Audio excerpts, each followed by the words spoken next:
This past summer, we have had the privilege of riding one of the best coasters in the entire world. Eejanaika is truly one of a kind. Well, it's actually three of a kind, but it's absolutely insane. This is Flashwing's #1 coaster, this is my #2 coaster. I will explain why it's my #2, but those are still impressive marks. It's Coaster Studios #1, it's ElToroRyan's #1. There's a reason why this coaster gets called the best coaster in the world time and time again, because it is utterly insane. And in today's video, we will be reviewing everything you need to know about Eejanaika. From the line experience to the ride experience, we will discuss everything and give it a score out of 10. So with that out of the way, we have so much content to cover, let's jump straight into it. Eejanaika is located at Fuji Q Highland, which sits right at the base of Mount Fuji. This is one of the most beautiful parks in the world solely because of that. The actual park is a garbage can, but the surroundings are unbeatable, and that does help Eejanaika.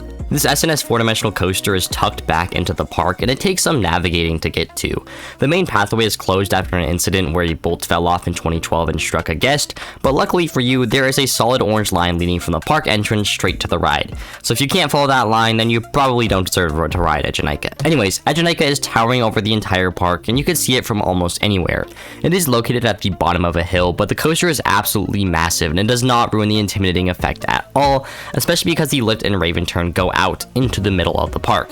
So you do get a good view of it from almost everywhere, and it does have that wow effect, especially because you have to walk right by the first Raven turn to make it to the station. I do have to say X2 towering over Six Flags Magic Mountain's driveway is probably a cooler hype up to the park, but Eejanaika still looks super cool. The first thing that I said when I saw Eejanaika is, wow, that is a brown coaster, which is kind of funny. Eejanaika has one of the best color schemes in the entire world with its all black track and the bright plastic paneling, so I was expecting the track to be a lot more darker, but it's badly in need of a repaint. There's even red spots showing on the track when you do get around to riding it, which is kind of crazy. It doesn't look bad, but I think it will look so much better with a fresh coat of black paint. The queue line itself is nothing much. It's actually pretty short, but the line here gets really long, and that is due to operations. There's a decent sized outdoor cattle pen that seems miserable to wait in, especially in the Japanese heat. Once you get inside, there's a worker that splits you off, and you have a couple of ramps and you have made it to the station. The line is not very long, but the wait can get very long. One funny thing is, there was a nurse that went around in the lines pretty much at every ride at Fuji Q Highland, but I only saw them at Eejanaika, and they were telling people to stretch and make sure to drink water. It was a very hot day, so that it made some sense, but that is something you can only see in Japan. If you want, there's an option to pay and skip the line. It is called Priority Pass, and it costs $18, so it's pretty pricey considering admission costs around $45. This is definitely worth it though if you visit on a busy day. The queue line can get slammed, and if you're already dropping an insane amount of money to visit Japan, you might as well make the most of your trip. We visited on a pretty dead day, so the wait was only 30 minutes, so we stuck it out for our 5 rides. Once you make it to the station, you will notice that it is operated vastly different than X2. This coaster has the most strict loose article policy out there, and you have to take out everything, literally everything, shoes and all. You are riding with your dogs out on this ride. Let the dogs out! Just kidding, socks are allowed. Once you put your stuff away, you will get metal detected and be assigned a row on the yellow carpet. The way this system works makes it so you could basically choose your row. If you want the front row, you could put your stuff away super fast and make it to the metal detector person really fast. And if you want the back row, you could just stall. When we were there, we would do dumb shit like untie our shoes to try to get back our rides, and sometimes we still weren't the last ones. Some people take forever. Anyways, when you are standing on the yellow carpet, you will be given a whole ass PowerPoint presentation on how to ride the ride. The operator legit whips out a pointing stick and talks through the entire process with you. It's something like head back, maintain posture, and cross your legs, something like that. It's obsessive, but it's also Japan, and they are obsessive with safety. So once you are given your PowerPoint presentation, the red carpet is loading the train. When they are dispatched, you move to the red carpet from the yellow carpet and wait at the air gates. The actual boarding process is kind of weird. It is similar restraints to X2, beefed up with some crazy padding, which makes it more comfortable to ride. Then, there are 3 seatbelts instead of 1. I kind of understand the point behind 2 of the seatbelts. One attaches the 2 shoulder restraints together, and one attaches the shoulders to the seat, but then there's just one across your lap for no reason at all. Like, I can understand the point for 2 seatbelts, there should only be 1, but 3 is crazy. They also double check everything, so it takes forever. The theoretical maximum capacity of this ride is 1,000 riders per hour, but I legitimately would not be surprised if it was actually 150. To achieve a rider throughput of 150 riders, they would need to dispatch a a full train every 8 minutes, which sounds about right to their operating speed, so 150 riders per hour is probably accurate and maybe even on the high side. It is even worse that they run one train, which they did when I was there, but thankfully they did add a second train halfway through the day. You bet your ass they were stacking the trains though. Okay, enough about the operations. Japan has terrible operations across the country, so it really is nothing crazy if you think about it. 15% efficiency, I'll take that any day. That totally would pass in America. Okay, Eejanaika starts off with a 180-degree turn out of the station and into the lift hill. There's a really big difference in X2 on this turnaround. They really turn you around on this turnaround. On X2, you are at like a 45-degree angle. On Eejanaika, you are at like a 120-degree angle. It almost feels like you are upside down. I don't know why they do this, but it's fun, I guess. The lift hill takes quite a bit of time, but the surrounding views are stunning. Unfortunately, it is not angled to view Mount Fuji. That would probably be the best lift hill in the world, but the surrounding forests and mountains are really cool to look at. Before the first drop, there is a dip in the track. This is to build speed so the rotation of the seat is comfortable dropping in. On the first drop, the seats rotate forward so you are directly facing the ground and pull out last minute just like your dad should have done. Just kidding. This is such a terrifying experience facing directly at the ground with nothing but the restraint stopping you. You feel like you're gonna plummet straight into the ground until you front flip forward and into a pullout. One thing to note is while Eejanaika is taller than X2, the trains are one row shorter, so the back row doesn't have that crazy whip. I think with the extra height though, both drops are very comparable. Following the front flip and the first valley, you have the first Raven turn. This element is absolutely beautiful. It delivers positive G's throughout the entire thing and rides like glass. On the top of the Raven turn, you do a full backflip while navigating an airtime hill. Now, here's the thing with me.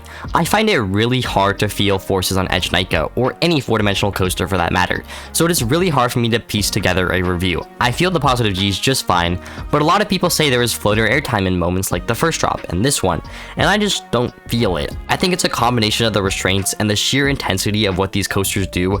I'm just so distracted and amazed at how these machines are pulling off inhuman things that I don't care to look at the forces. It is just fun and so disorienting to ride it, and adding on that extra layer of intensity, it just confuses me even more. But with that in mind, the top of the Raven turn does give some weightlessness while doing a backflip. It's an insane element, and following the Raven turn, you drop into a valley that gives a surprising amount of positive G's. At this point in the ride, you are now under the track and facing forward. I am not going to try to keep up with this, but just know that you are on all sides of the track, spinning everywhere you can and constantly changing direction. Following the valley, you go into one of the craziest elements out there. I don't know how to describe it. It is a 0G roll, but you also front flip at the same time.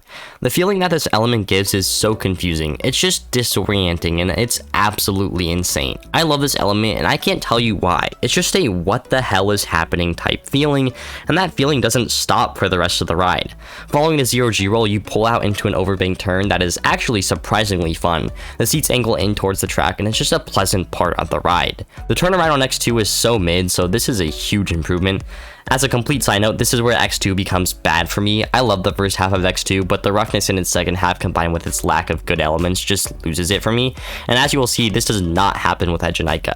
The following element is also one that is really hard for me to describe. It's listed as a fly to lie. Basically, the track rotates from being above you to being over you. The crazy part, it is profiled as an airtime hill and the seats also rotate. I can't describe the feeling of this element. It's just really hard to put into words, but it's insane and it's nothing like anything else on this planet. Next is one of the best and most intense elements on the ride. You have the second Raven turn. Now on X2, the second Raven turn ruins almost the entire ride for me. It is so incredibly rough and you have to try to not get hurt. The ride will throw your head forward and then straight back into the seat. I'm surprised people don't get concussions on it. Now on Eejanaika, this Raven turn is so tightly profiled and also so smooth, so you should have seen the excitement on my face when the train traversed this element for the first time. It was a gift from heaven. A super intense Raven turn that rides glass smooth. It is from my dreams. Like I said, this Raven turn is crazy intense. It delivers some insane positive G's and has a crazy amount of whip. The last element before hitting the final brake run is another fly to lie. You once again go from the track being over you to the track being under you. This element also has a backflip which makes it insane.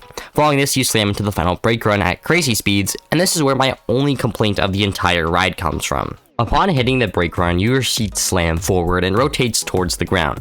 This gives off the effect that you are about to slam into the brake run. This effect isn't the problem for me, I'm just not a fan of the violent motion that is used to achieve this. I understand why people would love this element, but for me it's a little too jarring and something that I do not really enjoy.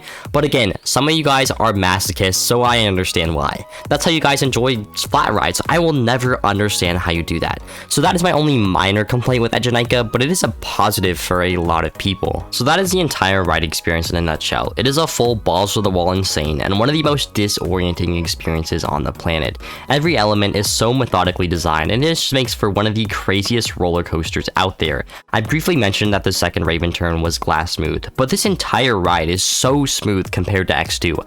I'm gonna be honest, it is more rattly, but rattles are completely ignorable. Headbanging on X2 is not. This makes it so Eejanaika is more enjoyable to ride compared to X2, and it is the main reason why it's my number 2, and X2 sits in shambles in my rankings.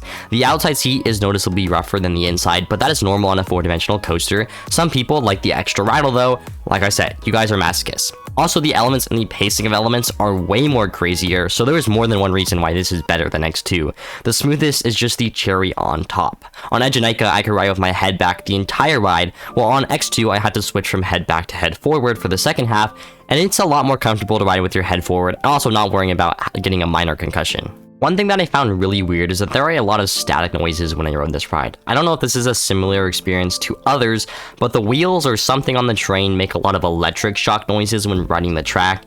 It honestly sounds really cool, but I can't help but think that it's supposed to happen because X2 does not do this, but it is also newer and it's SNS. Either way, it does not seem to be a problem at all. The last minor complaint that I have is the seatbelts. Remember, there are 3 of them. The 2 that hold the restraint together are fine, but the third one across your lap tightens down so much that it can actually hurt. When I was sitting on the final brake run, because they love stacking trains, the seatbelt dug into me and it hurt. Some rides and some seats were better than others, so it may have just been an unlucky experience that tightened it that much, but just know the seatbelts do tighten down a lot. The last point of this video is why is Eejanaika my number 2? Like a lot of you guys know, Velocicoaster is my number 1, and I don't think it will go anywhere. And the reason for that is theming, and I know a lot of you will disagree with me, but who cares, we're all different. Velocicoaster is more of a complete package and experience, while Eejanaika is an absolutely insane roller coaster, but it lacks the theming and story and the mushy stuff that Velocicoaster has.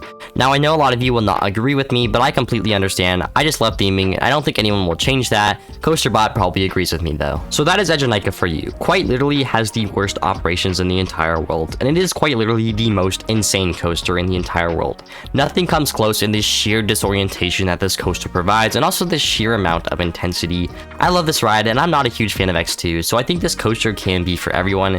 It just rides so well, and it is beautiful, and I want to ride it more than anything in the entire world right now, but I don't live in Japan. I'll come back, it just might be a couple of years. With that said, Eejanaika earns a final score of 10 out of 10. That is all for today's video, guys. As always, make sure to like and subscribe, join the Discord, link in the description. I'll see you in the next one. Have a great rest of your day. Goodbye.